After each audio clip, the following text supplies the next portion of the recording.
Hey everyone, today in this video, I'm going to go over some common maintenance suggestions for your Dreame L10s Pro Ultra Heat. If you're interested in this product or you want to find out more about it, the link to it will be in the video description.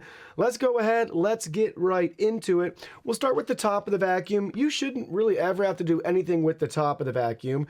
You can visually inspect along the bumper there. If you ever notice any crumbs or dirt or debris, you can clear those obstructions away just to make sure that this is always working properly. You'll notice some dirt and dust starting to collect on the top after use, and you can always gently wipe that down and make sure to keep everything clean up at the top here around the LiDAR navigation module. Same can be said for the side of the vacuum. Just periodically check the sensors for any dust that may start to accumulate and wipe down.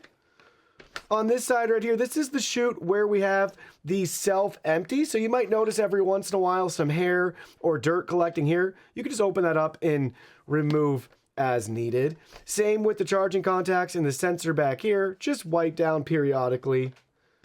And this sensor at the side. Now looking at the underside, your side cleaning brush can be easily detangled as needed. You'll start to notice some hair accumulating here, and you can always replace this once it's worn out. Same with the main brush roller, you can pop this cover off and easily detangle and clean as needed, and when it's time to replace, super simple to do that.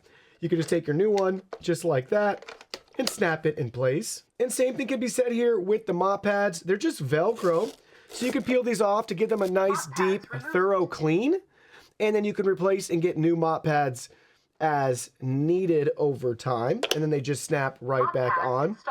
Other than that, looking at the underside, just make sure the cliff sensors don't have any obstructions, any dirt or dust. You can get a Q-tip, something like that if you need to. Just gently wipe those down periodically as well. That should be all the maintenance you'd ever have to do on your Dreame robot vacuum cleaner and mop. Simple, straightforward, and they basically take care of themselves. Just wipe them down and replace worn out parts and components as your needs arise.